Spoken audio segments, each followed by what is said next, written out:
Hi everyone, McBeard here. We're back in Runeterra, and I have my first deck guide in a way to provide to you here because we're in a budget world. Sometimes not everything is available to us, but if you are thinking of spending your wild cards and you are interested in Shadow Isles, I have a really great deck for you that uses mostly starter cards, but showcases some of the stronger points of Shadow Isles that you will see if you go along the reward track, which I have been doing. So my Shadow Isles collection is a bit more robust, and I've built out kind of some key cards that really highlight Shadow Isles as a powerful region.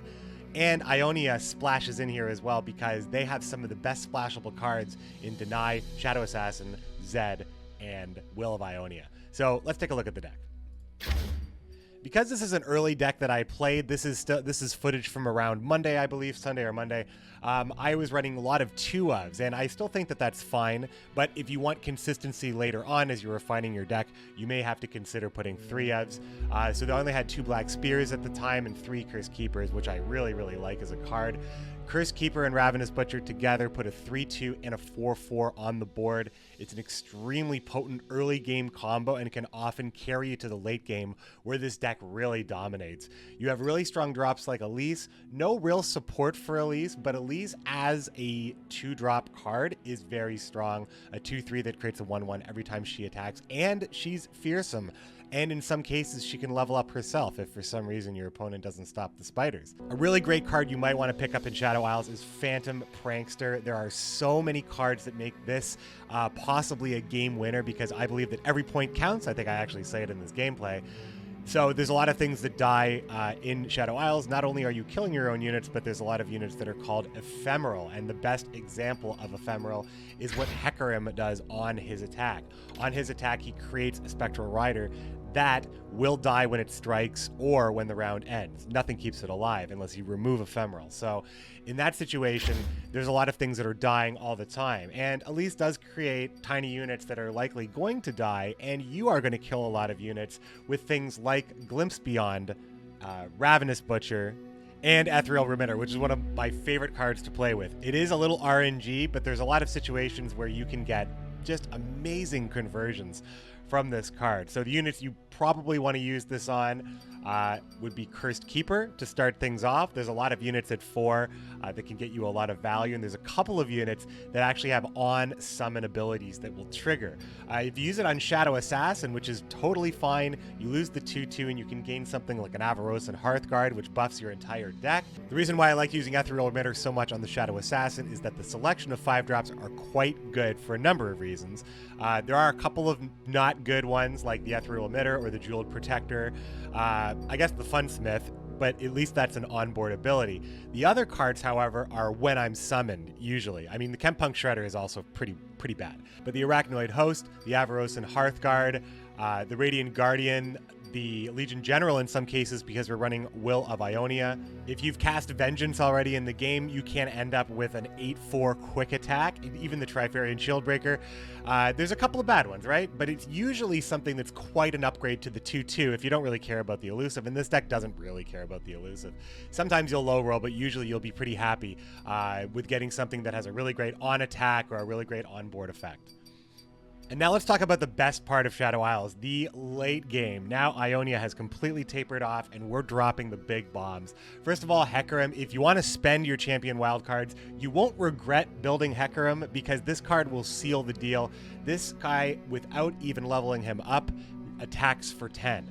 Now, if you want to build an ephemeral build with the Shark Chariot and other cards like that that help Hecarim level up, yeah, he's a lot better, but you don't even need to do that. 4-6 Overwhelm that summons 2 3-2 attackers is pretty good. And then we have the Rekindler, which can bring back Elise, Zed, or Hecarim, which makes it a fantastic card. Wrath of the Sunderer, arguably one of the best cards in the game. Very easy to set up. Your opponent can sometimes just attack into it or have no other way to avoid the effect. It is a deniable effect in that it can be countered by the Ionia spell Deny. However, this usually swings the game in your favor completely, and it's a fearsome attacker as well, meaning that there are situations where he can be unblockable. And then we have Commander Ledros, who is an 8-6 fearsome attacker that cuts your opponent's Nexus health in half when played, goes back to your hand when killed, And that rounding up, we're not in Gwent anymore. This favors the attacker. This will kill at 1. This will finish off the opponent. So you do have that as well. Great control options in Vengeance and Ruination if you want to spend the epics. But of course, if you want to spend the commons, Vengeance is a staple card for Shadow Isles for removal, as is Black Spear. But again, I wanted to show off some of the more fun cards because that's the whole point of going down a reward track, building the deck you want to play. So this is an early one. Check out the gameplay. I'm a huge fan of this deck and the versions that come from it. It's been a great time in Runeterra. Hope you've been enjoying it as well. If you have been, show me, tell me in the comments. Like and subscribe if you've been enjoying the content as well.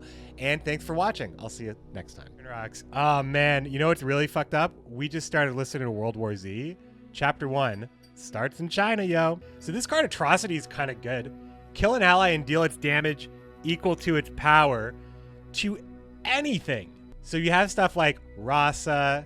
I mean, Rasa really is like the main. Rasa and Commander Ledros. And Commander Ledros goes back to your hand. So you can just play him again. Like it's, I mean, I don't know if you can build around it, but this card is, maybe I should, I mean, this card hasn't won me any games, but just the idea of it. Although I will tell you that in a game with 40 cards, unlike a game like Gwent where the consistency is just, you got your whole thing, right? It's all there. It's all there. You just have to choose when to do it in Gwent, right?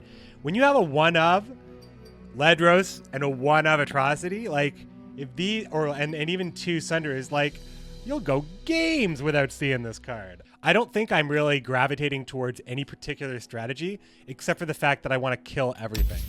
But like Black Spear, that's our 3. There's 3 ping here. Glimpse Beyond helps us stays in the game. Deny is for crucial things. The Will of Ionia as well. Recall.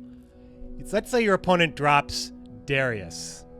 Let's say he drops Darius, and he's gonna kill you next turn. But you have attack, and it's a blocker that can stop like the whatever. But he plays Darius, and then you Will of Ionia it, and they've spent all their mana, and then you can just set your board up, and then you just attack. But you got to watch out for people that are spending a ton of mana on a big unit. And it basically just resets their turn and gives you, if you have 3 spell mana, man, and then you can just spend the rest of your bar just setting up your attack and then just attacking it and probably winning the game. Will of Ionia and Deny are such strong cards. Maybe, I mean, Mogwai's running 3 of these. His deck is similar, but mine's more about, this is more of just like tempo and value. I don't know about 2 Withering Whales, but there are a lot of spiders out there. Withering Whales sometimes can kill 2 units and keep you in a game. I won a game because of the heal. Grasp of the Undying, like sometimes just like 3 is a lot in a game where like every point of damage counts. If I had to start off with any lesson, is that if you can get, if there is an unblocked state and you have like a 1/1 on the board and 3 mana and you can cast like a good 3-drop before you attack, consider always attacking first just to get that damage in, because you know it won't be blocked. When your opponent gets a chance to start reacting to your stuff, you could just end up with a board state that you actually can't attack at all in, and then you've lost that 1 damage trying to get more. So that, I mean, that's just what I do and how I think about like currently in this game, is that every single point of damage counts, and 20 is not a lot of life. I mean, I have a 1/2. Maybe I do keep the Deny. See, if we have early control, then the Deny could actually, like, you want to look for moments to just completely erase your opponent's mana with a counter or a recall, and then just completely outpace them. Vengeance is a great card to have on time. What's going on, everybody? Elrose. I'm 3D. What's up? I see you.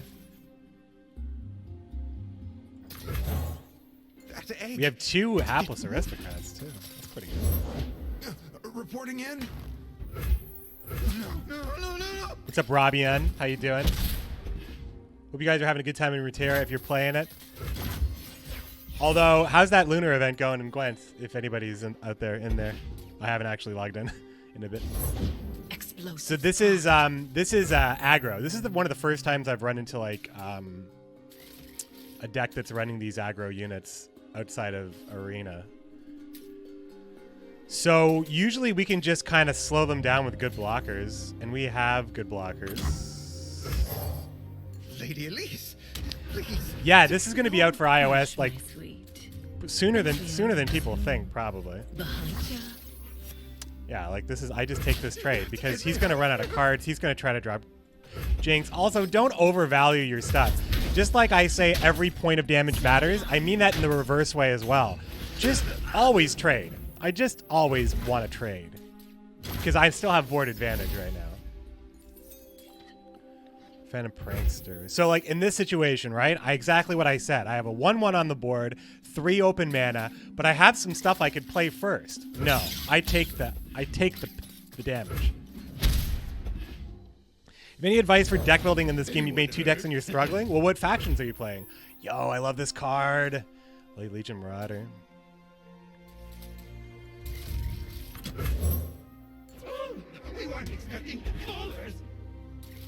I do have some advice, and I mean, I'm learning too. We're all noobs. Preview period isn't really the same as actually building your collection and the meta of building your collection. You've been playing all Ionia and Demacia. Have you finished your prologue circuit? Have you like committed? So this guy just has some Piltover for like something very specific. So I'll play Phantom Prankster here because I'm planning on blocking and losing a lot of units. I'm gonna take a lot of damage. Plenty for all of us. Please, I have connections.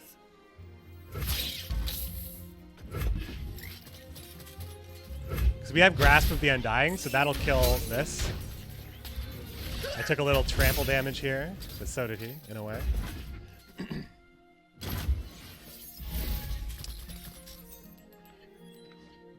So Glimpse and Grasp is really good, but I can't play both. So what's the first thing I'd want to do? We're on attack.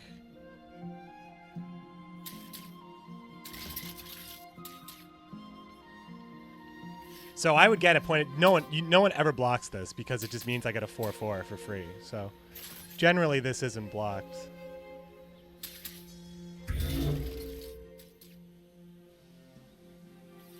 I mean, I don't want him to attack with this again. I'm going to take too much damage. I think I should probably be killing this.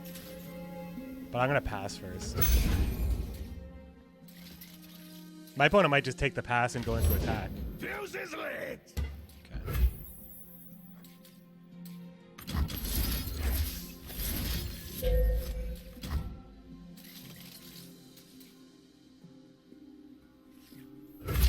She's gonna be so bad.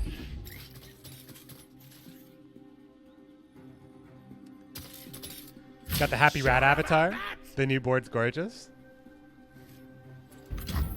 So yeah, so Ionia, I think if you're playing Ionia, you need to be playing at least 2 Denies, at least 2 Wills, and at least 2 Shadow Assassins. Actually, it was blocked. Another hand. Actually blocked that attacker. Oh, interesting. Another Glimpse.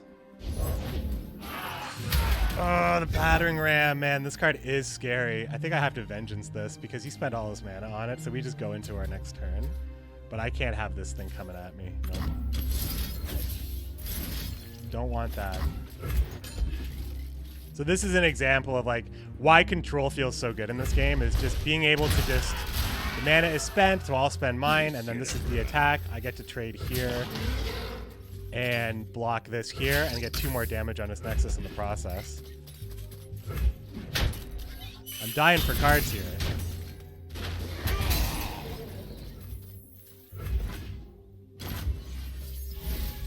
Some pretty good draws I could have. Withering Whale's not one of them. This actually stinks. I can't play anything here.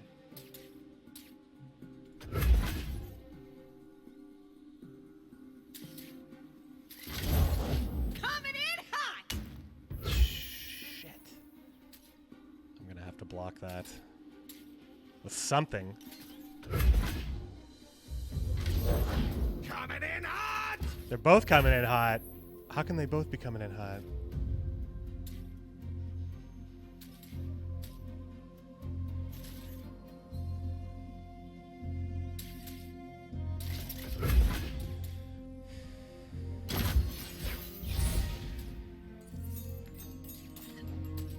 First key. super. I mean, this Look helps. what I found.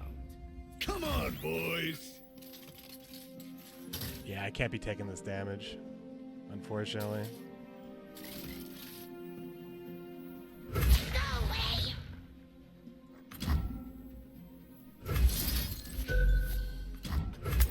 So this way we get 3 health back. So we don't lose. We stay at 15. We killed 1 unit.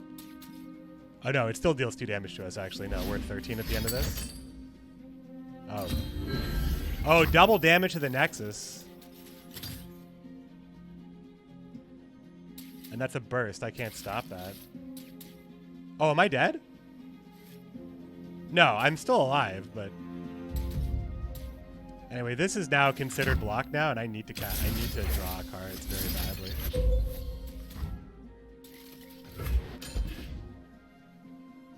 This cruising? Yeah, it's good. It's a good time to come right now.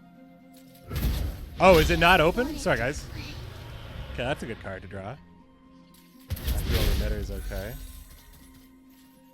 Run while you can. Still take 12 damage. Holy. The fuck? How am I going to do this? My opponent has a Decimate and we're dead, right?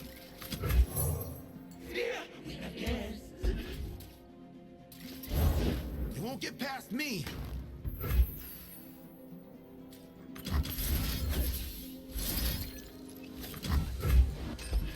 Our hand ended up being pretty slow after all.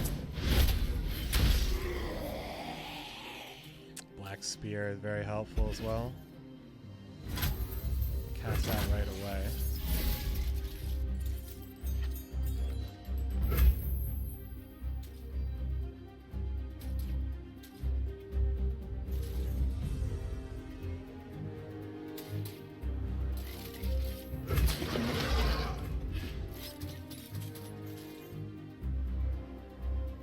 You might just let this through.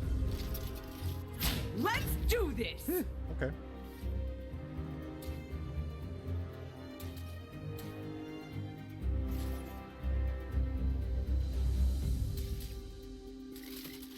So what I'd like to play is Shadow Assassin, Ethereal Remitter. First me, then the worms. Okay, so these trade here, and then now I'm able to kill Shiraza with Black Spear. Now that I've lost a unit. Sharpen the blade, secure the kill. There's a lot of stuff to deal with, though.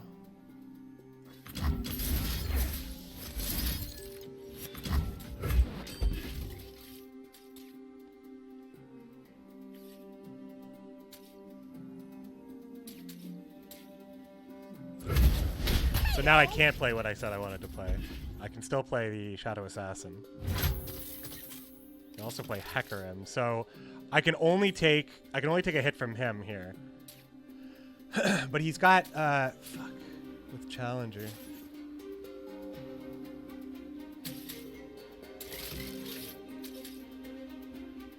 Hecarim seems correct.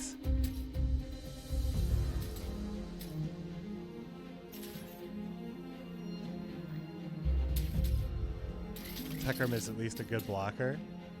Shadow Assassin is a better remitter target. Actually, that's what I'm playing for now. The order rewards its faithful. Phantom Prankster. It's good. So spell mana, do I care about it? We're going into turn 10. I'll put Prankster out. Round we go. I mean, I need to play blockers.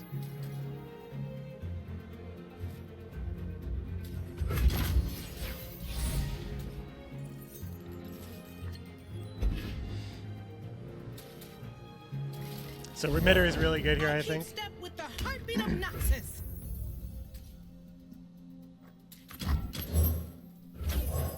Returned with Here goes. Gives me a 5 mana unit. 5/8. Tark has the Tribeless. Yeah, that's pretty okay.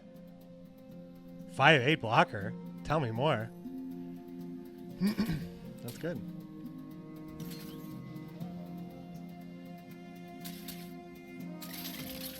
We're protected against Decimate, which would kill us instantly because we have 2 denies and the mana to cast both. So we're just looking to... The problem is if he plays one more attacker, we're in a little trouble. It's a close one. I don't think we're out of this yet. Remember why we Fight. So he's probably going to take out the prankster, if I had to guess.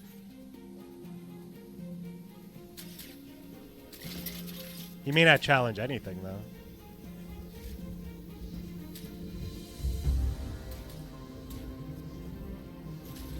Because there's the quick attack problem, but I have a blocker for it at least. But this will live. This won't die. You're mine. Yeah. Fairly inconsequential. There's no one else? This could be a huge buff here. But I mean, I have to block or else I'm going to die.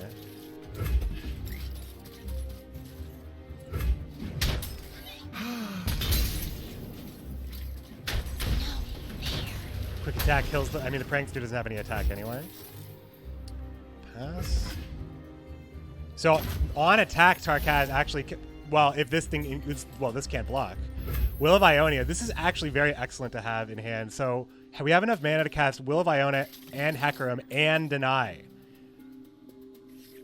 This is very... And he has no blocker. So, in this case, I'm actually going for the kill. So, I'm spending my mana here. So I hope he spends. I hope he has a huge unit here, like Darius or something. A lot. Yeah, big mana. So I'm gonna just bounce him right back up again. I have my order. Because he can't cast him again.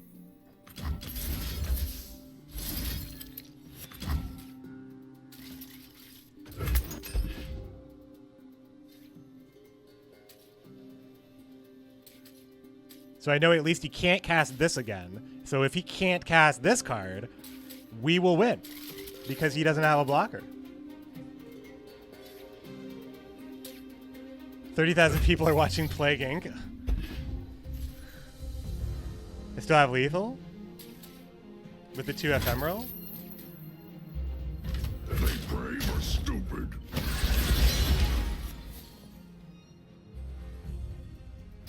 I don't think so. Yeah, you're right. No, because if Darius blocked... No, I would have had, it would have been 10. It would have been 10. Well, the overwhelm. Yo! It all worked out, man. It went just like how I explained it. I could just cut this highlight right here. That went well. That was close. Getting run over right there, All right, silver 2. That's where I should have been last night, but I kept losing games. I mean, this is cool. I've always loved Riot games, but I just really see myself playing this a lot more. More than any other game except for Gwent. Although this year I really don't know which one's going to take the cake because, I mean, I'm doing 6 events for Gwent, so I'm playing a lot of Gwent this year. You don't have to worry about that, my friends. But this is launch weekend right here. We're up against Hitchhiker. Playing, ooh, a Nivea. First time seeing a Nivea after launch. This is probably just going to be like a real tanky deck. Braum is like one of my least favorite units to play against because he's very strong and difficult to deal with.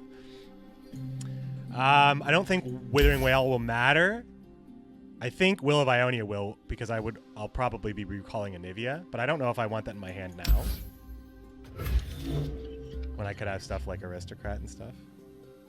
See, that's what I like having 2 Withering Wails. It's like, I don't need it this round, so I'll get rid of it. Psych. It's in your hand anyway. Deal with it. Zed's pretty good.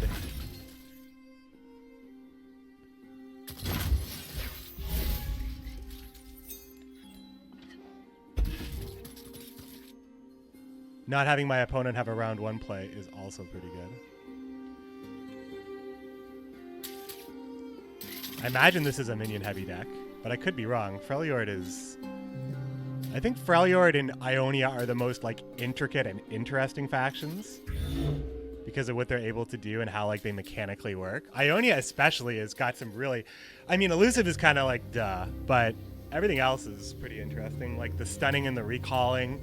Like, recalling effects like Sap and Hearthstone for Rogue, like the Rogue spell. Sending a unit back to hand can't happen in Gwent, right? Because if you put a card back in your opponent's hand, you're helping them. So it's just something like, there's a lot of mechanics in other card games that I get to kind of re-explore here. And stuff like Discard that has its own archetype in here. I know what lurks in the shadows. Safeguard our homes. I'm not going to take the damage. Sorry, I'm not going to block. I'm not going to have Elise take the damage for me, is what I mean to say. Lady Elise. The voices in this game are so good. See, here I am drawing all my spells again. Zed and then attack. This is looking pretty okay. So this is another situation where, but I mean, it's another situation where if there was not a blocker, I would consider just attacking with Elise, even though I have Zed in my hand. But if I was attacking with Elise in a blockerless situation, I'd probably play the Shadow Assassin first. But since there's going to be blockers, now I just want to overwhelm with attackers. I'm more interested in curving out that way. Shadow Assassin is good, but Shadow Assassin really shines in this deck with Remitter, Ethereal Remitter. I mean, 2/2 elusive blocker, draw a card for 3 is already very much worth using. So Zed has fast attack, kills both things. Elise has fearsome, can't be blocked by either thing. So let's get in there. You will not deny me. Off topic, but Lee Client is a whole big bug anyway. I mean, I never understood why did they ever add like guilds and guild chat? I mean, I thought like in the first couple years of that game they were missing it. There was a huge opportunity missed when they weren't doing that. But that was when I was younger and didn't understand how adding features to games is actually really difficult work.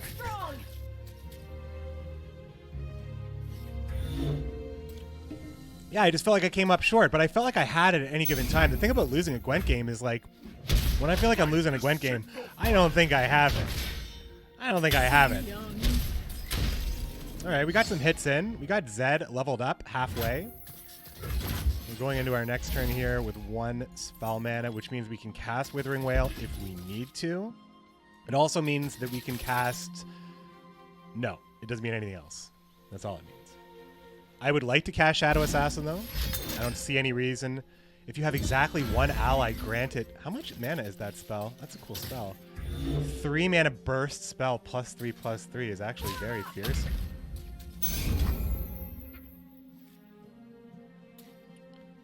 Should I just bounce it? Is 4 mana worth the tempo? I think it might actually be worth the tempo and the health. It's like prevent 5 damage. It's like I kind of eliminate 5 mana's worth for my opponent and their attack token. I don't want to take this damage. This could be the misplay. This could just be like just way too early, but I just don't know enough about like matchups and what beats me and what's coming to think that I need to be saving this. Because generally in my perfect world, if my opponent doesn't have blockers or anything, look at this. Oh, I thought that was his pass. If my opponent doesn't have blockers or anything, I'm just like, I'll just close the game by like turn 6 and I don't have to worry about late game or recalling other stuff.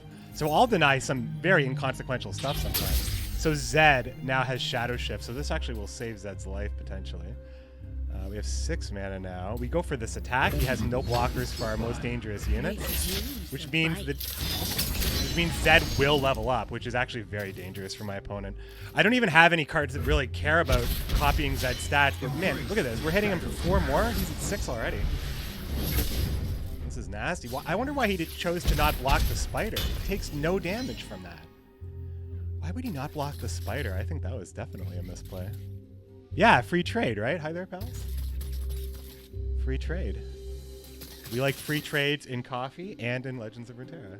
Coffee beans. Laurents are born with blades in hand. With blades in hand. Okay.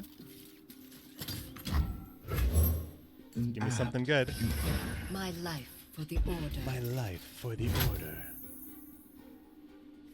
So we have actually the Shadow Shift is awesome because it saves the blocker and actually returns an amount of damage to this unit that's enough to grasp it later. I get it. I like the archetype, like buff your tough units, buff and tough. But I think that it's like Magic the Gathering, like the pants build, right? The enchantments build. Put pants on the dude until just keep putting pants on them until they're huge, and then just beat him up. We all like a good pants deck. Winter is the Start of round. ruler. Start of round. Frostbite the strongest enemy. Well, that is Zed. I think I'll kill that with Grasp. And that, but that prevents my remitter play, which I would really like to do. This was a pretty costly summon for him.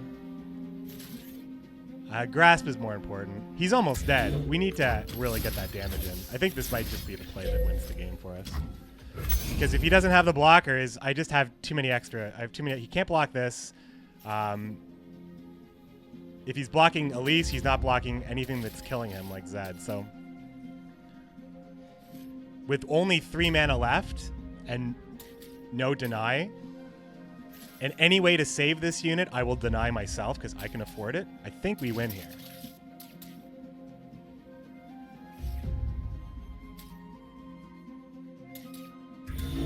How many levels are there inside the vault? I think it's 13.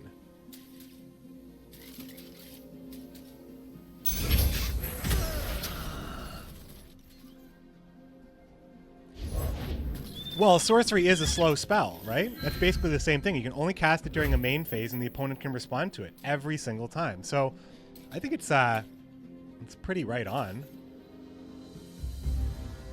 So he attacks, I'm sure. I'll turn the tide. Turn the tide, huh? I don't even think I chump this. I think I just take the 4 damage because it doesn't matter. I just need damage to get through.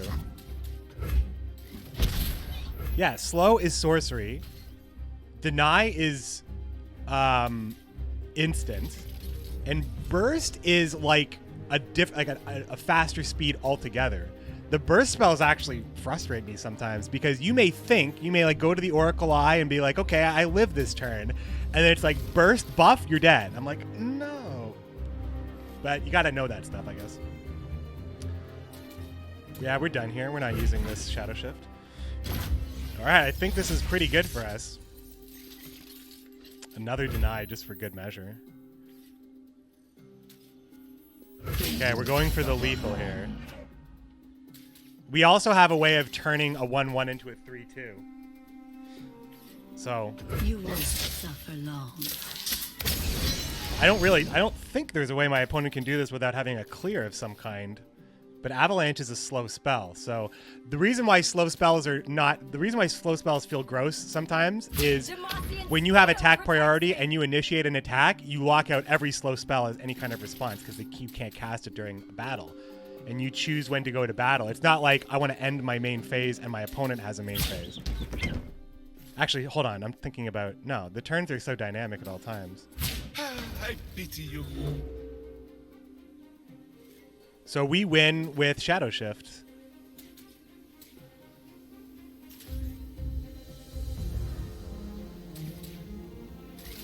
We Shadow Shift the spider. Oh. No, now we're just winning due to the damage. Oh, and we deny whatever this is. Yeah, we just denied it. So he's already committed the blocker. So now with... Oh, no, but that's a burst spell. That's a burst spell, and I actually can't deny it. However, what I can do is recall this. I win with the Shadow Shift, right? So right now my opponent needs to get 2 more damage in, and I'm going to get the 2 more damage in right here.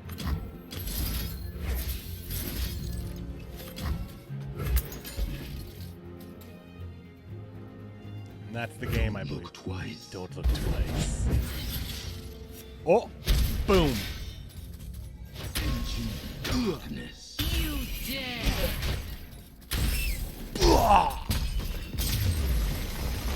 One day I'm going to punch my beer over, yes. One day I'm just going to punch my beer over. Yeah, burst spells cannot be countered at all. Like, it just that happens. So that frostbite burst is actually very dangerous. That was a pretty good game.